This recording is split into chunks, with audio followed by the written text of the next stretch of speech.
aula. Começando a gravar, pessoal. Então, estamos hoje na aula 22 e 23. Aula 22, vamos falar de outros corpos celestes. Sim, existem outros corpos, não só Sol, galáxias, estrelas e planetas. Tem outros corpos também. E também vamos falar de algumas missões espaciais. Digo para vocês já de antemão, são algumas, principalmente as mais antigas, que vocês talvez nem souberam a existência, porque as atuais, principalmente para Marte e também SpaceX, você joga no Pai Google, você encontra ali várias coisas e assuntos a respeito, mas tem umas origens atrás que talvez vocês não sabem muito a respeito. E aí também já vou entrando e recomendando alguns filmes interessantes para vocês, tá? E já conferi também o filme que eu vou recomendar, está assim na Netflix, tá? Então, let's go! Vamos falar de corpos celestes. Quais são esses outros corpos? São cometas, asteroides, meteoroide, meteoro, meteorito. Não é tudo a mesma coisa, são classificações diferentes, tá certo? E vamos lá, então, aprender um pouquinho mais a respeito desses outros corpos. Pois bem, vamos falar primeiro de asteroides. Asteroides são corpos celestes que se formaram nos primórdios de sistema solar, lá nos primórdios da criação. Eu nem abordei esse tema, posso já dizer para vocês, são várias linhas vertentes, né? Não vou, eu acredito em uma bem específica, não acredito na parte lá da explosão, mas enfim, são várias linhas, tá? E asteroides se formaram lá nesses primórdios da formação do universo. E que mais também, tem uma coisa bem interessante dos asteroides. Por quê? Com o meio dos asteroides foi se constituindo informações mais a respeito da formação do nosso sistema. Pois já que os asteroides estão bem primórdios lá na formação, eles possuem mais de 4.600 milhões de anos, tá certo? E aí também já começam algumas missões que eu vou falar para vocês, de uma missão bem especial, que andou junto do lado de asteroide ali, pegou carona ali para analisá-lo melhor. Porém, os asteroides, em sua grande maioria, corresponderão a planetesimais que não sofreram acreção. Antes disso, já vou falar o que é acreção, tá? Tem tanto asteroides por colisão, nós sabemos o que é colisão, né? Dois corpos, né? Colidiram ali naquela esquina, né? Ou então a acreção. Mas o que seria a acreção? A acreção já fala o que é isso. Embora possam ser encontrados por todo o sistema solar, você encontra asteroides, a maioria dos asteroides se situa-se na cintura de asteroides. Tem uma cintura principal de asteroides, tá? E essa cintura principal de asteroides está localizada entre as órbitas de Júpiter e Marte, tá certo? Até adianto para vocês que no início, né? Agora Marte está ali logo na esquina, né? Virou carne de boi, né? Você encontra em qualquer lugar, não, vamos para Marte, todas as missões dentro para Marte. Mas antigamente era um pouquinho difícil, tá? Porque esse cinturão de asteroides atrapalhava um pouquinho, dava um pouco de emoção no trajeto, tá? E o que seria a acreção? Pois bem, a acreção, galera, significa a aglutinação gravitacional de pequenas partículas, como nos estágios iniciais do sistema solar. Então, você tem a formação de asteroides colisão, né? Se bateram ali, gerou esse cinturão, ou então você tem ali, eles estão ali, parece que tem algo atraindo, eles estão se atraindo entre eles por causa da força gravitacional, tá certo? São particulinhas ali que ficam se atraindo uma com a outra, tá? E esse principal cinturão, né, como eu já disse para vocês, cinturão está entre Júpiter e Marte, tá? Que mais? Alguns asteroides apresentam uma órbita, lembrando o que é órbita mesmo? É o caminho ao redor, né, do Sol ali, ou de algum corpo, né, como a órbita da Lua em volta da Terra, né? A órbita da Terra em volta do Sol. Então, alguns asteroides apresentam uma órbita que os aproxima da Terra. Pelo seu estudo, então, se torna essencial. E foi, então, esse satélite chamado NEAR, que foi o primeiro a seguir ali um asteroide. Ele olhou, opa, vou seguir você, rapaz, que é o chamado Eros aqui. E além de seguir, ele fez outra coisa também, que vamos falar aqui no próximo slide. Esse satélite NEAR, que aqui a gente vê como ele é na figura, tá? Além de seguir aquele asteroide Eros, tá? Ele também teve grandes coisas que ele trouxe para a gente. Primeiramente, ele foi o primeiro objeto de fabricação humana a orbitar o asteroide. Imagina, você tem a Lua que orbita a Terra. Aqui, o ser humano criou um satélite para ficar orbitando em volta ali naquele asteroide para estudando, tá? Isso não é muito fácil não, tá, gente? O que mais? Foi também a primeira a espaçonave a pousar. Ele não só apenas orbitou um asteroide, ele pousou em um asteroide, tá certo? E ele foi lançado, a nível de curiosidade, no ano de 96. Talvez muitos aí nem estavam vivos ainda. Bom, eu tenho uma sobrinha, acho que nasceu esse ano. Então, ele foi lançado em 96. O que mais? E foi no dia já de junho de 97 que ele realmente, além de sobrevoar, ele chegou a pousar no outro asteroide, Matilde. Esses asteroides têm nomes porque já são conhecidos ali da galera, tá? Eles vão dando nomes ali bem aleatórios. Já passa a chamada, Rayana, não se preocupe. O que mais também? O NEAR. Os nomes ali, que quando se dá na NASA de satélites, tem alguns porquês, né? Olha só, a abreviação de NEAR, além de ser coincidentemente NEAR, perto, né? Near Earth Asteroid Rendezvous, né? Seria um encontro de asteroides perto da Terra, certo? E ela foi a primeira missão com esse objetivo, tá? E custou mais ou menos 150 milhões de dólares, tá certo? Ou seja, vocês já vão percebendo valores aí.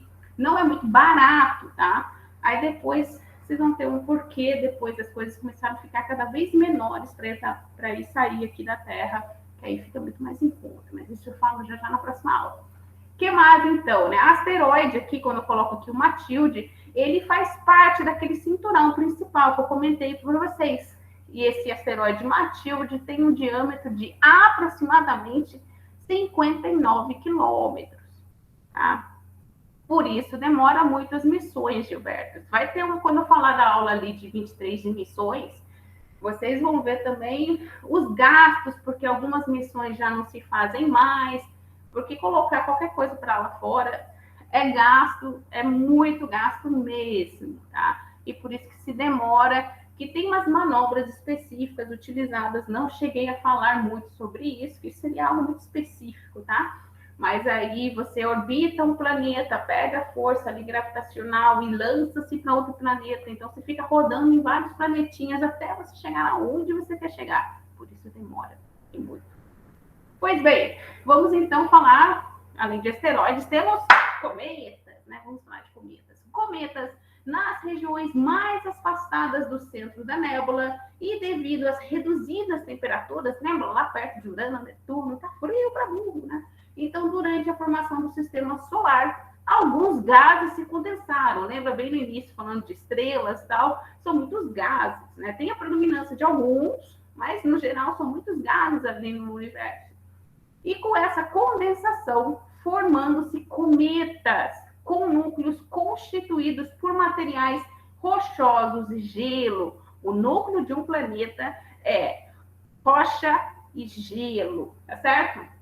E olha só, cometas, então, são corpos rochosos, gelados, com órbitas excêntricas relativamente ao Sol. Cometas, em sua grande maioria, também orbitam, como nós, Terra e demais planetas do nosso sistema solar, em volta do Sol. Por isso, hora e outra, né, teve a época de 1990 e pouco, tinha o cometa Halley, que estava passando, ia poder ver ele ser observável. Agora eu não lembro se era no hemisfério norte ou no hemisfério sul, que ia ser observável. E a próxima passada só, acho que daqui 400 anos, eu acho. Então, porque eles têm essa órbita em volta do Sol também. Por isso que hora e outra se descobre alguém, vamos ter visita aqui, vai passar um cometinha, tá certo? O que mais, então, sobre os cometas? Lembrando, ele tem o núcleo, que é material rochoso e gelo, a cabeleira, né, que é onde tem a iluminação, e essa cauda, tá? Isso que constitui os cometas. Falando um pouco mais a respeito, elas também são conhecidas como bolas de neve sujas. Por quê? A cabeça, como a gente viu naquele slide passado, também designada por núcleo, né? é em grande medida constituída por gelos de dióxido de carbono, metano, amoníaco e água, misturados com poeira e vários agregados minerais, envolvendo uma possível zona central rochosa. Por isso que é chamado também de bolas de neve suja. Não é só gelo puro de água, né? São outros gases aqui, materiais, que podem ser até tóxicos, correto? Isso são comidas, certo? Continuando um pouquinho mais, vamos falar agora então de meteorito. Né? Meteoritos são corpos rochosos ou metálicos de dimensões variáveis, aí depende do tamanho ali, com origem no espaço e que ao chocarem na superfície aqui do nosso planeta, né, eles originam as chamadas crateras de impacto, né, que geralmente tem essa formação aqui, tá? Ou seja, para depois que vocês vão ver as outras definições, né, de meteoro, meteorito, né? Meteorito é o corpo rochoso ou metálico que entrou mesmo aqui na superfície do planeta Terra e causou a cratera de impacto. Tá? Guarde muito bem essa informação. E aqui tem até um exemplo aqui de uma cratera na Namíbia, né? Até fizeram o pessoal aqui uma arquibancada e deixou material ali só para lembrança de que uma vez caiu uma pedra ali, certo? Que é o meteorito, né? E como as dimensões são diversas, aí o tamanho, que nem aqui, foram agraciados desse tamanho, correto? E aí, então, meteoroides. A diferença para saber o que seria, então, meteoroides. Meteorito caiu, passou ali na atmosfera, já veio direto para a Terra, vem mesmo para dentro e causa cratera. Corpo rochoso, metálico. E meteoroides. O que é meteoroides? Meteoroides, eles também são corpos de várias dimensões, que também se originaram no espaço, só que eles se tornam incandescentes ao atravessar a atmosfera. Lembrando, por que incandescente ao se atravessar a atmosfera aqui na Terra? Lembrando lá quando a gente estudou sobre a Terra, nos planetas, a atmosfera da Terra é, em sua grande concepção, composta por oxigênio, certo? E não sei em que ponto vocês estão na química, mas quando vocês aprenderem combustão, você precisa ter o quê? Oxigênio. Senão você não tem combustão, formação de calor, formação da chama, da incandescência. Né? É igual mesmo se o seu fogão é a gás, se ele está terminando, o gás está acabando, o que você percebe ali no fogo começa a ficar mais escuro, além de borrar a panela, né? Mas a chama não fica tão azul, porque ele está consumindo ali, é muito pouco gás para muito oxigênio ali, e vai consumindo ali materiais até que estão ali no ralo ali do bujão, certo? Agora, quando o gás está novinho, o que acontece? Vem aquela chama toda azul, bonita, certo? Porque você tem muita quantidade de gás para fazer essa combustão e oxigênio em volta, por isso fica todo bonitão ali. Ou seja, para ter combustão é preciso oxigênio. Nossa atmosfera é composta de oxigênio, certo? Então, qualquer coisa que tenha reentrada na nossa atmosfera para passar, vai ter essa incandescência.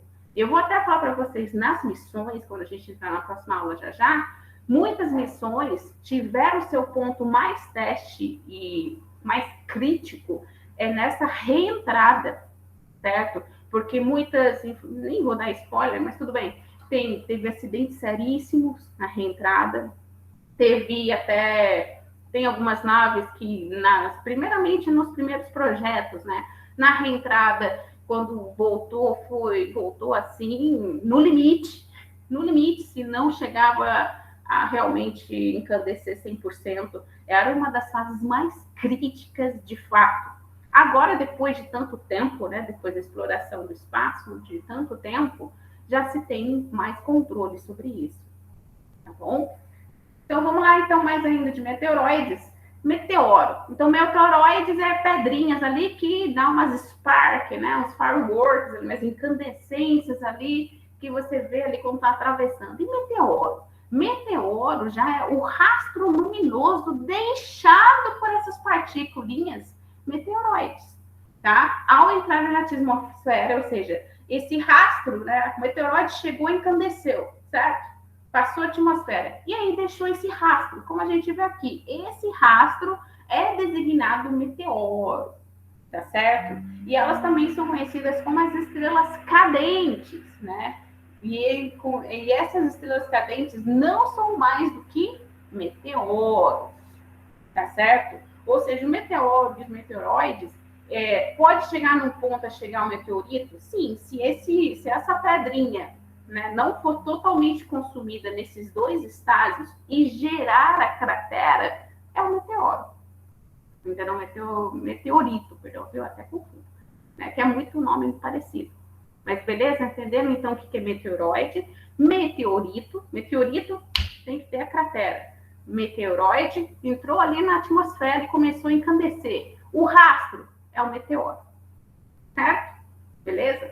E aqui eu trago também aqui um resumão, né?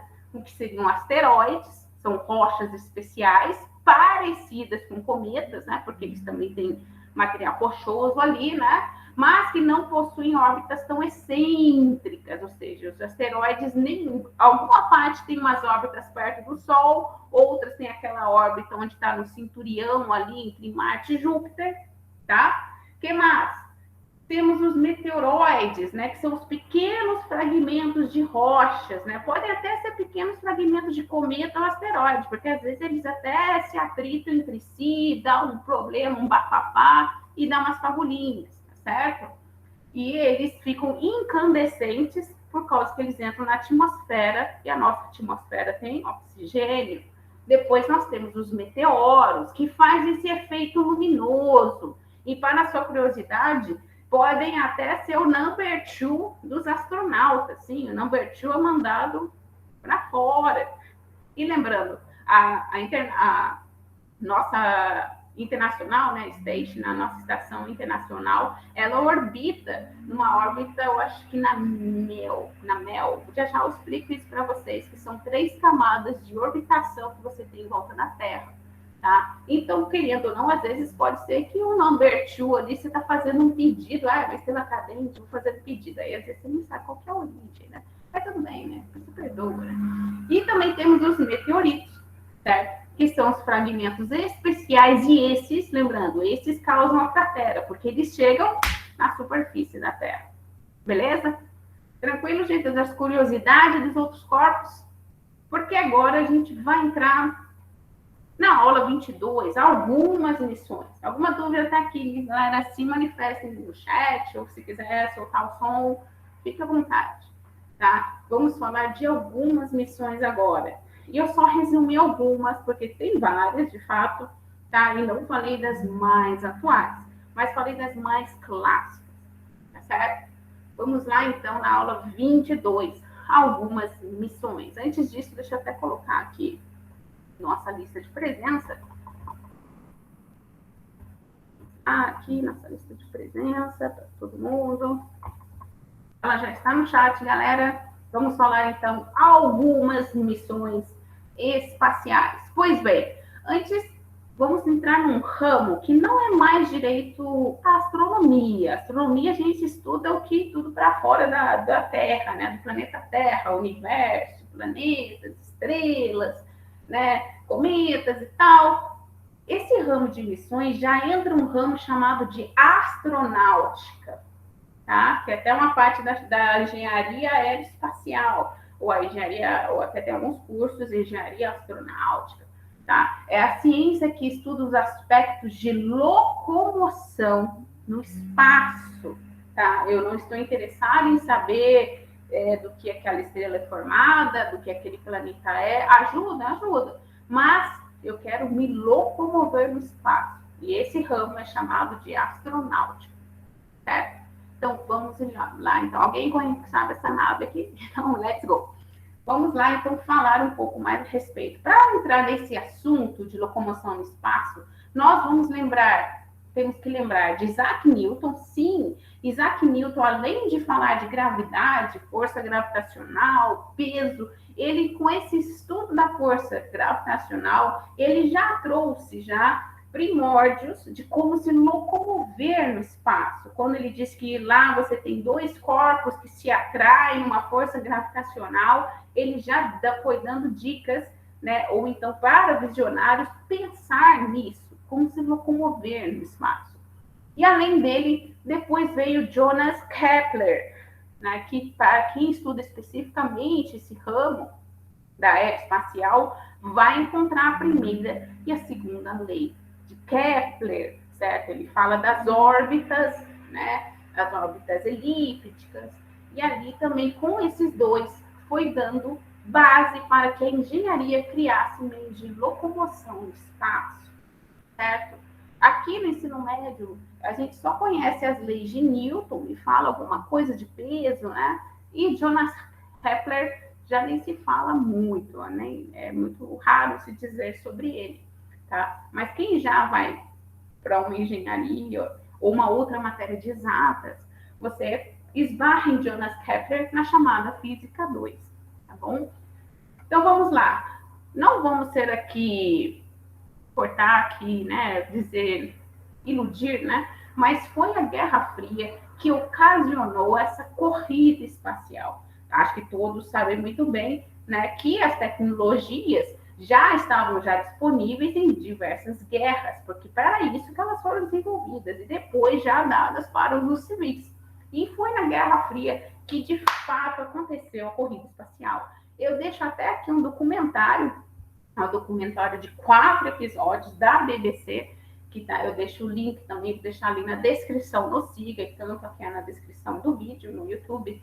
Esse documentário são 4 episódios, acredito estar legendado, e é um dos melhores documentários que fala da corrida espacial, tá certo? Mostra os dois lados, tanto americano como soviético, e mostra desde a queda do nazismo. Eu já adianto para vocês, produção de foguete em alguns lugares na Alemanha, na época lá do nazismo, era feito como produção de linha de pão, certo? Tanto é que nesse documentário mostra como foi a briga, tanto para chegar no espaço, como também para, antes disso, pegar os cientistas que eram dessa origem alemã, tá? Porque realmente os estudos ali já eram muito avançados naquele regime ali, tá? A respeito do espaço, tá bom? Então, deixa isso do mercado, é um dos melhores mesmo, melhores. É muito bom mesmo. Vai tanto te comentar com uma cultura geral, como também no lado de história, para você saber de fato o que aconteceu dos dois lados.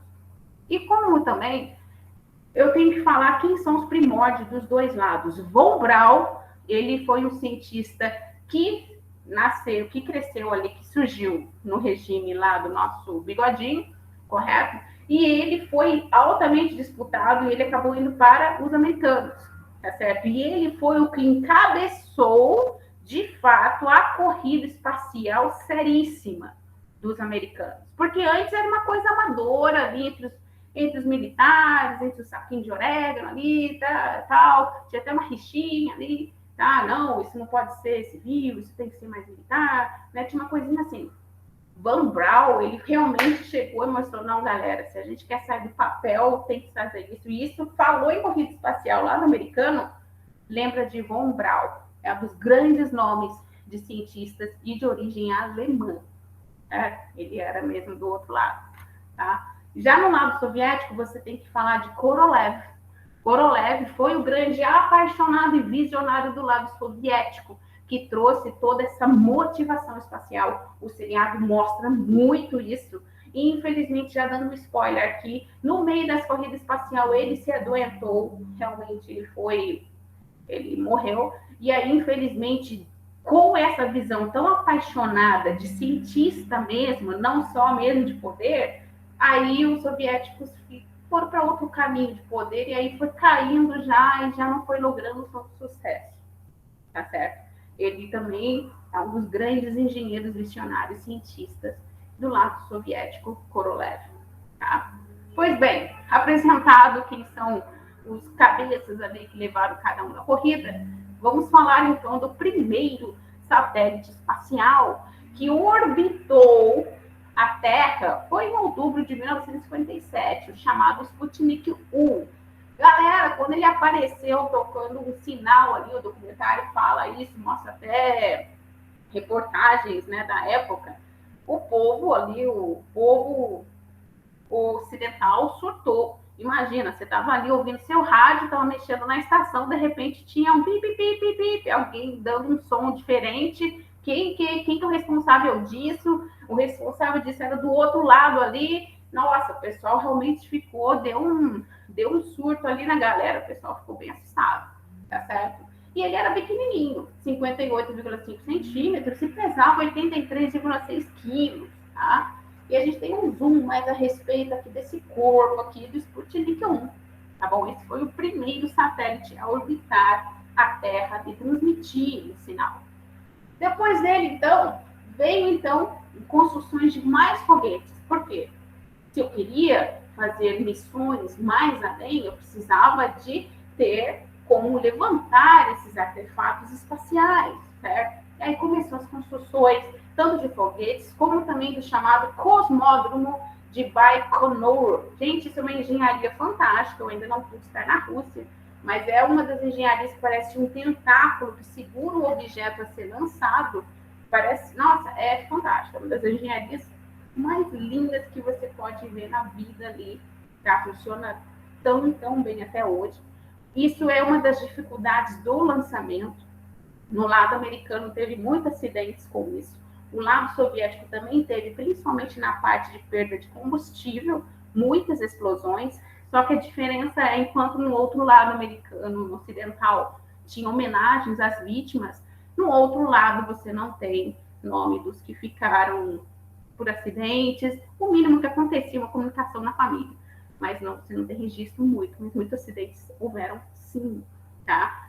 Vejam os documentários que te mostra tudo isso, tá certo? Pois bem, e aí então começaram, bom, temos que melhorar nossos foguetes para lançar as coisas, mas se eu consigo lançar, como que é a resposta lá em cima de um ser vivo? Essa era outra pergunta que ficava no ar. E com isso começou, então, no ano de 57, depois do Sputnik 1, a ter os envios de tanto macacos como também envios de cães, tá certo? E foi enviado, então, aqui nessa data, no programa Sputnik 2, né, a passageira aqui chamada Kudryavka, que chama Crespinha, tá? Que ela foi a primeira ali para ver como estava ali a resposta, como um ser humano, um ser vivo, né? Respondia ali da nossa atmosfera, ali na gravidade, como que era a resposta, certo? Ela foi ali fazer aquela experiência. Temos boas notícias, sim, né? Aqui está toda a cápsula, como foi construída. Ela retornou, tá? Ela retornou 14 de abril de 1958, né? Caindo sobre o Caribe. Nossa amiguinha retornou ali sã e salva, tá? Com isso, depois veio, então, os Estados Unidos, até nesse momento, não estava tendo sucesso em nada. Foi apenas em 58, 1º de fevereiro, que ele teve seu sucesso aqui no nosso chamado Explorer 1, que foi o primeiro satélite americano, viu? Demorou um ano ainda para que tivesse esse sucesso. O documentário mostra todo o desespero, as coisas não estavam rolando direito, quando Van Braun realmente definiu ali, cortou os T's e falou, gente, tem que ser assim, assado, senão a gente não vai para frente, tá certo? E ele permaneceu em órbita até em 1970, mas ele só permaneceu em órbita, ele não já transmitia dados, por causa que as baterias se esgotaram com 4 meses de uso, né? Mas nesses momentos isso não era a principal preocupação, durabilidade de bateria. Depois isso vem a ser uma preocupação, tanto é que nos satélites você vê aqueles painéis solares, né, em volta, que aquilo ali é para recarregar as baterias quando o satélite é exposto ao sol, certo? Vamos então agora chegar, já conseguiram mandar seres vivos, os Estados Unidos já estava começando a arrancar também, mandando os primeiros satélites, então começou o projeto Vostok, que seria mandar o primeiro ser humano orbitar fora aqui da Terra, não, independente de onde fosse, é o chamado Projeto Vostok. Esse foi o projeto encabeçado pelos soviéticos, foi o primeiro programa espacial tripulado. Um ser humano iria participar, tá? E o objetivo era colocar em órbita, a primeira vez, né? A primeira vez alguém coloca em órbita uma pessoa, um ser humano. E o segundo era investigar como se o homem se adaptava no espaço. Ninguém sabia disso. E depois resgatá-lo com segurança, ele e a nave. Lembrando, a reentrada era um dos momentos mais críticos. Ninguém sabia como se comportaria, né? Como que o corpo absorveria todo aquele impacto e aquele calor da reentrada. A gente viu, né? Os corpos ficam incandescentes. Como que seria isso? Certo? E aí, então, o primeiro teste, né, foi realizado 20 de janeiro de 1960 com o satélite Sputnik, o Vostok 1. E com o Vostok 1 veio a célebre frase de Yuri Gagarin: a Terra é azul. E essa frase surgiu no dia 12 de abril de 1961, ou seja, ainda daqui para cá foi um ano, né, para você ver que realmente conseguiu mandar alguém e retornar esse alguém. E o primeiro voo espacial humano teve duração de 1h e 48 minutos. Então foi uma coisa rapidinha, tá certo? Tem um filme, que eu até nem coloquei aqui, eu não sei se tem nos canais de streaming, que é do Yuri Gagarin, se não me engano, é só o nome dele assim mesmo. É um dos filmes muito bons, mostra todo o treinamento dele. Treinamento pesado. Em sua grande maioria, que seja, eu sei, no lado americano, os pilotos eram geralmente pilotos de caça, vem da Força Aérea, porque já estão pré-treinados a isso, tá certo? A toda aquela movimentação de girar, tal e tal. E aí, então, né, quando foi lançado, então, aí ficou o desespero geral, então, de todo o lado ocidental, né? Já mandaram o primeiro satélite, já mandaram, então, o primeiro homem. E agora? Então, se estipulou, né, um outro projeto em visão, um outro alvo, que seria o projeto Apolo, certo? O projeto Apolo constituiu a ter como objetivo de colocar o homem na Lua, né? Se já tinham conseguido, do outro lado, tantos méritos, colocaram então um desafio. Alguém tem que chegar na Lua. A corrida agora é a Lua. E esse projeto Apolo não foi assim da noite para amanhã, que já teve tanto sucesso, tá? Foi bem demorado até chegar no tal Apolo 11 do 20 de julho de 1969, que foi o pouso da nave na Lua. Até lá tiveram várias e várias missões, ou seja, 10 missões até lograr. Começou em 1961, imagina, foram 8 anos de uma corrida frenética dos dois lados. Quem vai ser o primeiro? Tá? Pois bem, vamos lá então conhecer mais sobre esse projeto Apolo. Aqui está até um exemplo de como que é o centro de lançamento, um dos centros de lançamento lá dos Estados Unidos, né? Dá para ver como que é diferente aqui toda a concepção, não é aquele tentáculo, tá? Pois bem, vamos começar a falar um pouco. O Apolo 1, né, infelizmente, ele já começou com alguns acidentes. Nessa parte aqui do lançamento, se incendiou, queimando todo mundo. Já eu falo para vocês, quando eu falar de ônibus espaciais, mais ou menos quantos litros de combustível se utiliza, são toneladas. Então, ali teve uns acidentes e realmente foi bem, bem crítico. Tá? Depois disso, já veio outras missões a respeito do projeto Apolo, que já vieram aqui, missões 4, 5 e 6 foram tripuladas e ocorreram para realizações de teste da nave que ia pousar. Tem alguns jogos, é um jogo chamado Orbiter, acho que não sei se tem outro, ele até acho que é free, você pode até simular você chegar na Lua ou pousar em alguns planetas, tá? Em alguns módulos lunares, e aí você sente como que é toda essa vibração do material. É interessante, tá? Eu jogava já há muito tempo, não existe muito da placa de vídeo, não sei as últimas versões, tá? Mas eu joguei isso há uns 3 anos atrás, tá bom? Já no lançamento aqui do Apolo 6, essa foto aqui é do lançamento do Apolo 6, bem no alto da torre, tá? Depois disso, veio outras missões. A gente teve a Apolo 7, que foi a primeira tripulada Aqui já se colocou seres humanos, com 3 astronautas, teve 11 dias, não chegou até a Lua, tá? E depois a gente teve a Apollo 8, que foi a segunda missão, também tripulada, tá certo? Ela só circunnavegou a Lua, deu uma voltinha, oba! E aí depois já retornou.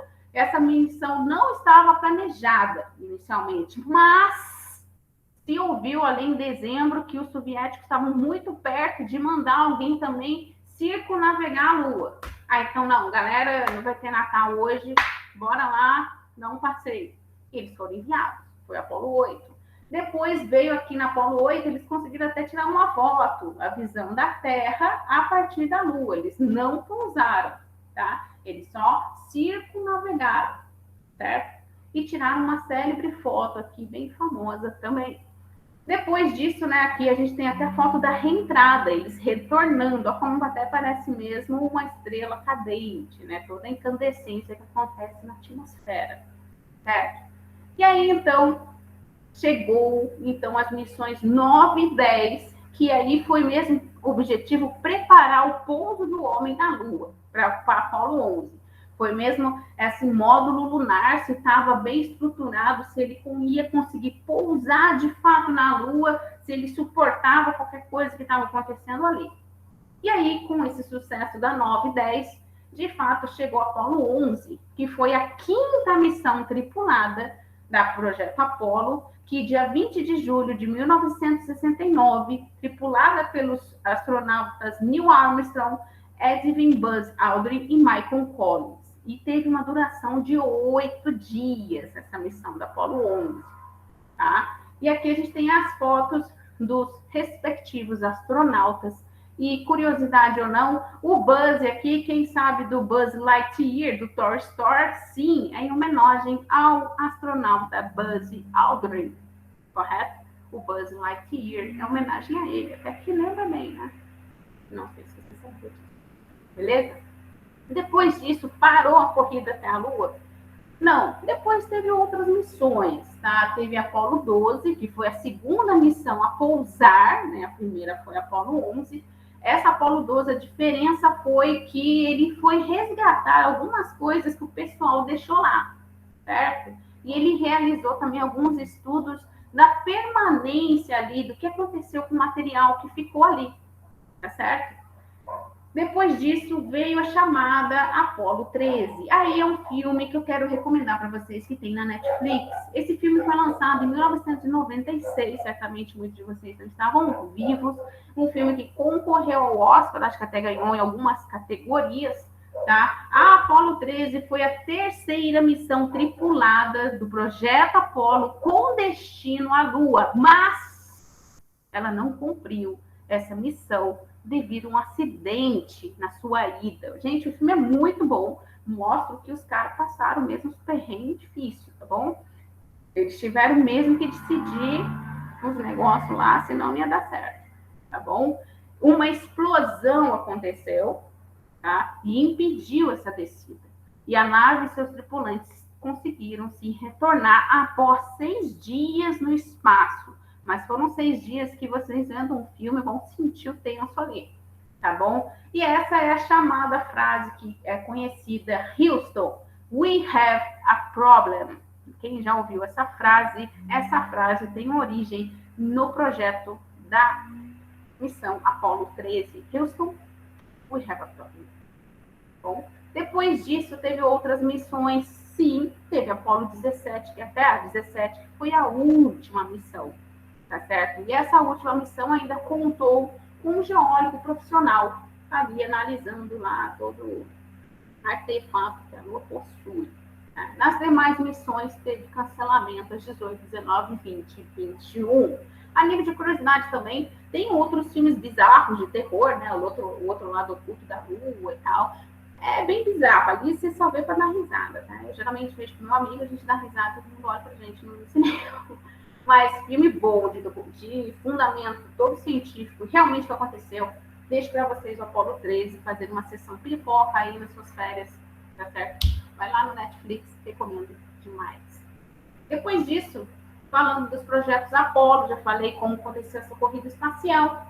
Vamos então falar de outras missões que aconteceram, certo? Bom, qualquer dúvida ou comentário, fiquem à vontade.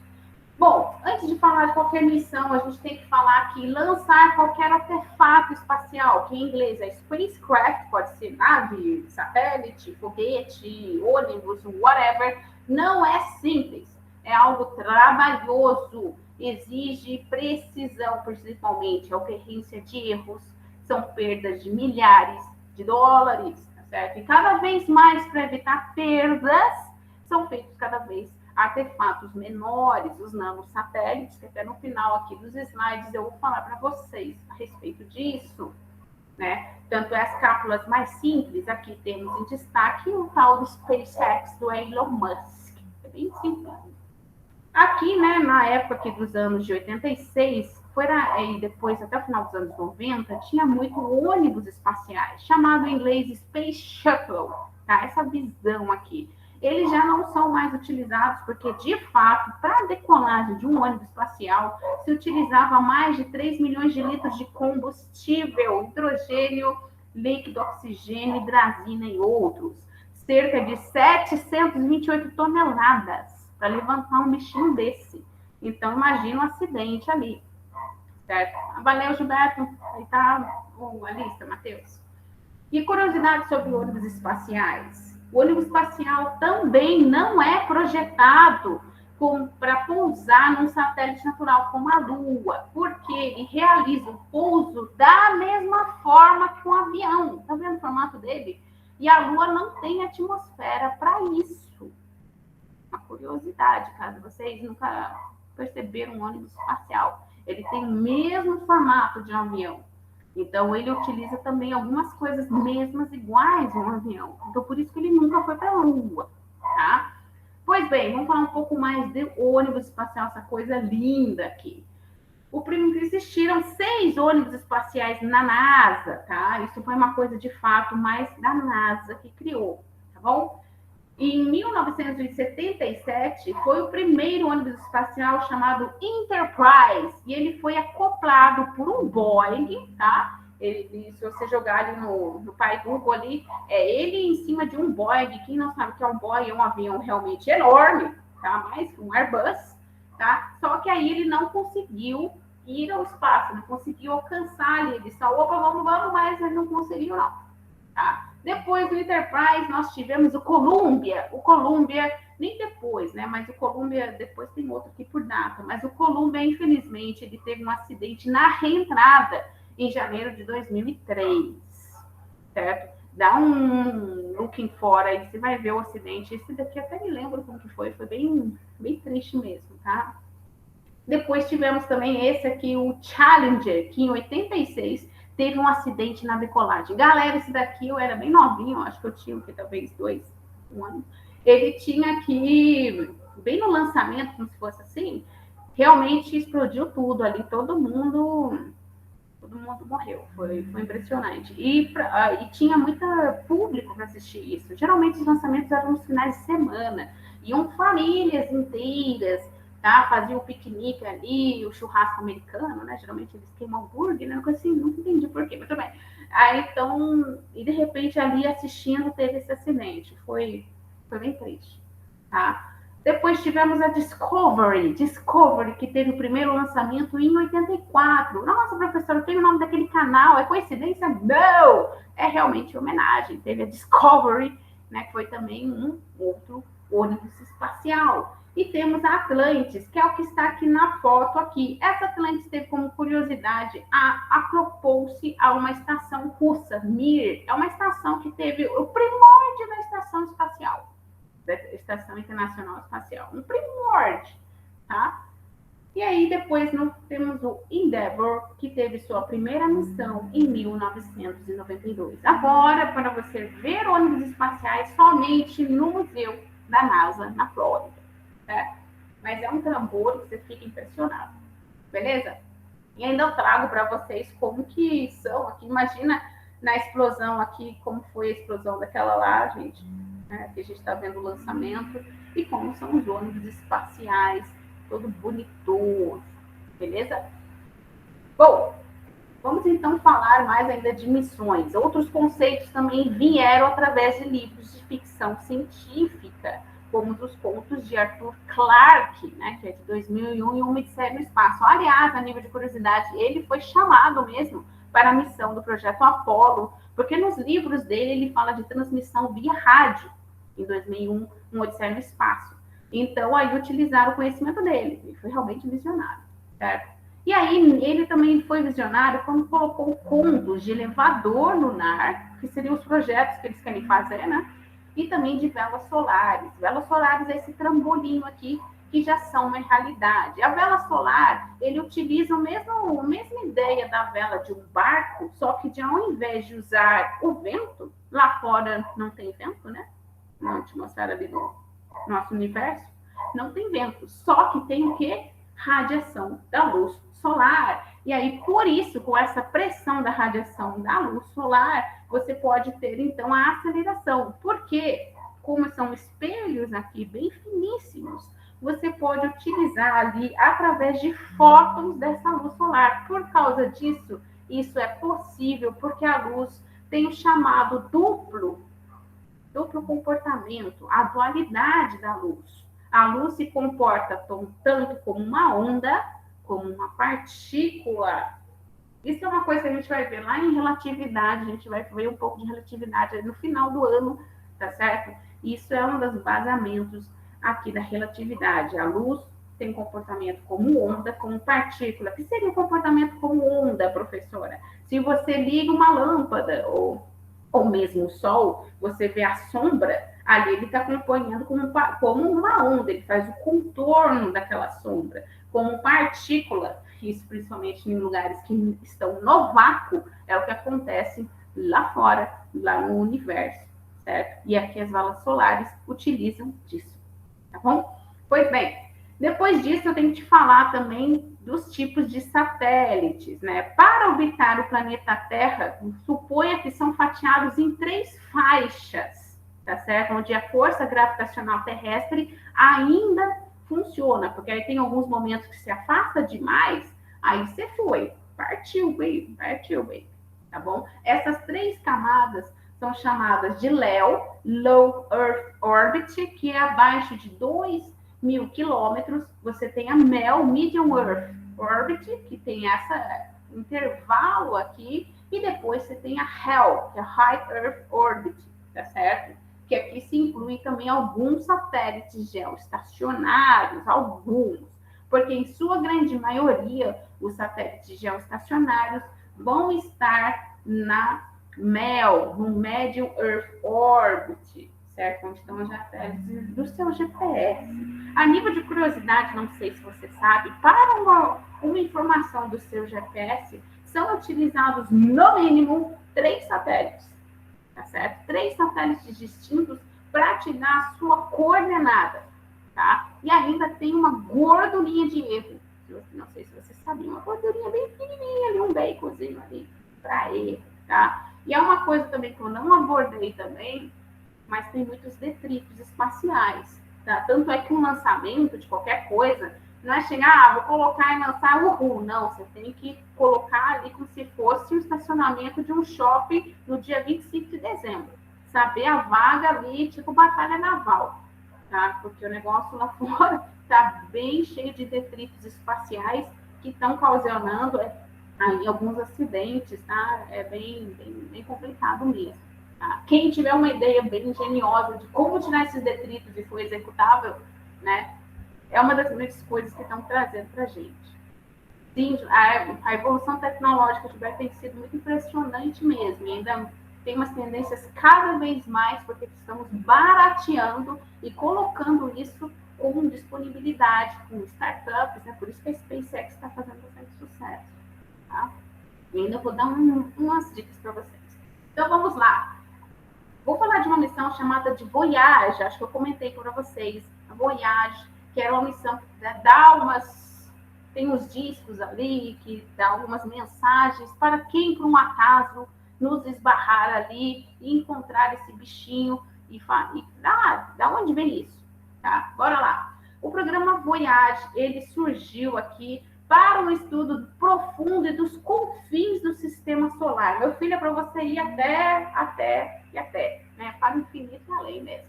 E que mais? Ele se constitui em duas missões, Voyagem 1 e Voyagem 2, ambos com os mesmos objetivos, tá?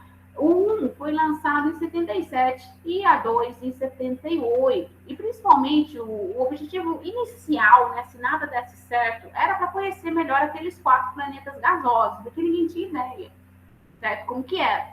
Então, o objetivo ali inicial era esse. Logrado com sucesso, né? Eles foram lá e chegaram em Júpiter, Saturno, Urano e Netuno.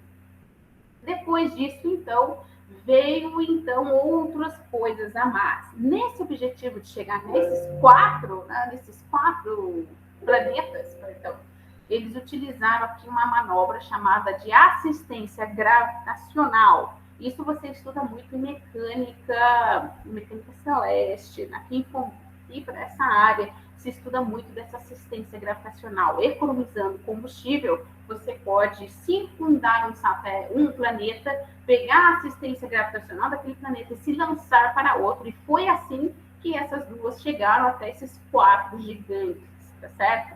Depois disso, então, qual foi a missão delas? A missão, então, foi, atualmente, se sabe que eles estão a mais de 22,7 bilhões de quilômetros da Terra. E é objeto de fabricação humana mais distante do planeta. Está longe, hein, gente? Está longe, certo? E viajando o quê? A 61 mil quilômetros por hora. Negocinho rápido, né? A sonda está lá no chamado heliopausa, tá? Que é uma área entre o plasma solar quente e o meio interestelar mais frio, nos confins mesmo do sistema solar. O negocinho tá longe mesmo, tá? E o que ele faz lá, então? A sonda irmã, né? Falando da 2, onde tá, tá não? A 2 já tá um pouquinho mais perto, tá? Tá 19 bilhões de quilômetros de distância, tá?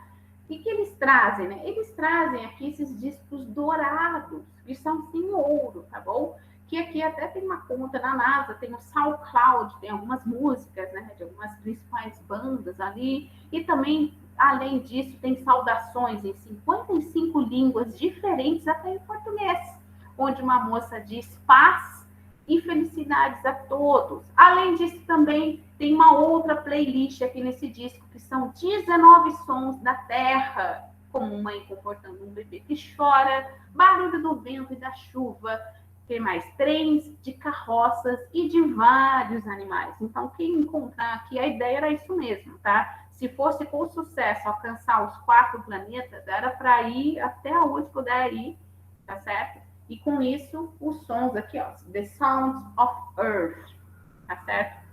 Interessante, né? Essa é a nossa programa Voyage. Depois disso, temos o programa New Horizon. Quando falei para vocês de Plutão, eu tinha falado que talvez essa era Voyage. Perdão, gente, essa daqui é New Horizon, que o objetivo, de fato, era chegar lá em Plutão. Lembra que eu falei que Plutão tinha vários satélites em volta? E aqui, alguns satélites, ele foi lá para estudar Nix, Hydra e Caronte, que são os mais famosos ali, satélites que circundam Plutão, né, a fim de conhecer sua geologia, morfologia dos satélites do planeta, e depois estudar um pouco do cinturão de Kuiper, porque Plutão tem muitos satélites em volta, e é o chamado cinturão de Kuiper, tá certo? E essa New Horizon. Pois bem, tem que falar também de missões espaciais, o Hubble, né, que foi lançado em 1990, tá? Que é o grande telescópio astronômico e trouxe grandes e novas descobertas. Não sei se vocês viram lá, que eu deixei no link no sábado acadêmico a respeito do Hubble, né, que teve algumas missões para arrumá-lo, teve alguns momentos críticos, tá certo? E o que o Hubble se propunha? Ele se transportava um grande telescópio, ele transporta, ainda tá lá, tá, gente? Para a luz visível e infravermelha. Que mais? Ele foi lançado pela NASA 24 de abril a bordo do ônibus espacial Discovery. A Discovery que lançou o Hubble. Que mais também? Esse telescópio recebeu 3 visitas espaciais da NASA, que deve estar lá no documentário que eu comentei com vocês, para substituição de equipamentos obsoletos ou inoperantes, tá? Tem até um momento crítico lá de uns espelhos. Imagina, perder um trambolho desse caríssimo, precisava alguém chegar lá perto e mudar umas coisinhas, tá? Certo, gente? O que o robô nos trouxe, principalmente, foi algumas primeiras imagens que jamais tínhamos ainda. Uma das imagens mais famosas do Hubble foi os pilares da criação, essa daqui, mostrando as estrelas formando a nebulosa de Águia. Galáxias distantes também, a gente não tinha nem ideia no profundo, né, no deep, no espaço profundo, né, no ultra deep. Ninguém imaginava como seria. O Hubble teve essa capacidade, tá? Além de descobrir algumas coisas misteriosas, como os misteriosos anéis aqui da SN 1987, certo? Algumas formações misteriosas. Isso foi uma das coisas principais que o Hubble foi trazendo e demonstrando ali que nós tínhamos em volta da gente, correto? Falando então depois de Hubble, temos que falar da Estação Internacional. Essa às vezes até é visível, tá? Eu nem coloquei a foto aqui do meu amigo, mas acho que se vocês viram ali no Face dele, tem uma foto até que ele rastreou. A Space aqui, a International Space Station, ela tem momentos que ela passa e é visível aqui. Às vezes você tá de boa, vê um flash ali, às vezes pode ser os espelhos dela. Esses espelhos aqui, né? Esses painéis solares, eles viram para um momento de abastecer e ter combustível, certo? De recarregar as cargas, tá? Mas a ISS, ela se iniciou em 1998. O início dela se deu também como já estava uma época de paz, né? Foram vários astronautas de vários países, até do Brasil também, em certos momentos, atuarem fazendo umas pesquisas ali, tá certo? Ela orbita a Terra a 27.700 km por hora e o período de rotação é 90 minutos. E aqui a gente tem toda a descrição de largura e comprimento e altura da ISS. E uma curiosidade interessante para vocês, olha só, os astronautas a bordo da ISS, eles veem o Sol nascer apenas 16 vezes por dia. Isso porque a ISS orbita o planeta Terra com a velocidade em média de 27.700 km por hora.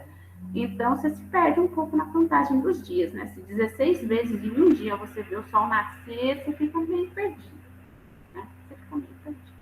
Pois bem, depois da ISS, estamos quase terminando. Vamos falar de nanosatélites. Vocês viram que a necessidade, né, do ser humano foi cada vez diminuir o tamanho, porque viu lá como que eram os ônibus espaciais, o quanto se gastava nas missões. Então, cada vez mais, se a gente está cada vez mais tecnológico, diminuindo, né? Só você olhar seu celular. Se você perguntar do celular do seu avô, do seu tio, do seu pai, era uma lajota, né? Alguém ia pedir para você passar num assalto, você podia jogar o objeto, a pessoa ia sair correndo, né? O negócio era tenso, certo? E os nanosatélites aqui, até um nanosatélite mexicano, esse aqui, tá? Os nanosatélites, eles estão reaquecendo o programa espacial, tá bom? E eles são baixo custo, pequeno porte e pesam até 10 quilos, tá?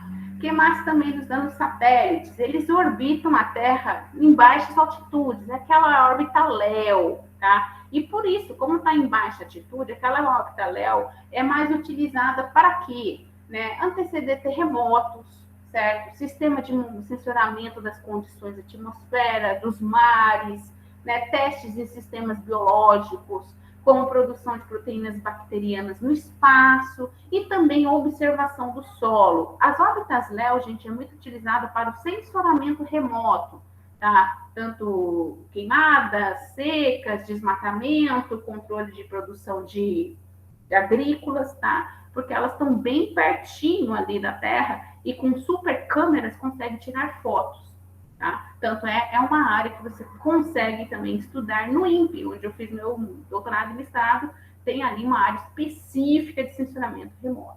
Bom, pois bem, falando então, será que eu posso construir um satélite? Pode sim, deixo até aqui, isso daqui é dos amigos meus, tá? Isso é uma versão de 2020, né, no segundo semestre, que foi online, não sei como vai ser nesse ano, geralmente é sim no segundo semestre, tá? é o Cube Design. O que é o Cube Design, galera? É uma competição de desenvolvimento de pequenos satélites, totalmente na faixa, tá? E também nesse lado, assim, além de estimular a engenharia, o desenvolvimento das habilidades, a curiosidade dessa área aeroespacial, ele fica separado aqui para você, duas categorias para vocês, né? No ensino médio, tem o CANSAT e tem o MACUP também. Entra lá no site, eu deixo disponibilizado para vocês, tanto na descrição do vídeo, como também lá no Siga vai estar disponibilizado para vocês, para ler ali a respeito que seriam essas duas áreas e ficar lá de olho também quando pode vir. Eles têm canal no YouTube para vocês verem como que é,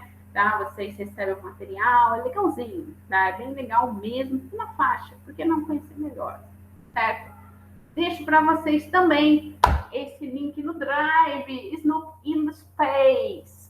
Essa é uma série muito difícil de vocês encontrarem, porque está na Apple TV e ela já foi lançada, se eu não me engano, em 2017, que eu consegui baixá-la toda. E é aquele lance, né? Ela vai estar com a legenda à parte, tá? É muito fofo, eu acho que são 11 episódios ou 12, em que Snoop é convocado, mostra toda a NASA ali, como que é feito um lançamento, como é feito um treinamento, depois do lançamento, como que é monitorado aquele artefato, certo? E uma coisa interessante, no projeto Apollo, o Snoop foi muito utilizado para atrair as crianças, tá? Que era uma coisa, imagina, era o boom dos anos 60, TV, essas coisas, o Snoop foi utilizado, tá? Tanto é que eu tenho alguns registros ali, né, do meu pai, que você tem ali no meu pai as fotos do Snoop junto, tá? E ele foi muito utilizado para isso, por isso que eles criaram essa série Snoop in the Space, porque teve os 50 anos do projeto Apollo, certo? Então, por isso, deixo lá para vocês, é bem legal para vocês assistirem, tá certo? Bom, gente, espero que vocês tenham aprendido e principalmente qual a diferença entre Star Wars e Star Trek, né? Brincando, tem uma diferença aí. Mas espero que vocês tenham aprendido aqui um pouquinho de missões espaciais, um pouquinho da astronomia, tá? Com algumas curiosidades. Porque vocês, a nossa próxima aula é um recesso acadêmico, party, né? Festa. Aproveitem bem, divirtam-se, né? Descansem, tá certo? E é isso aí a nossa aula de hoje.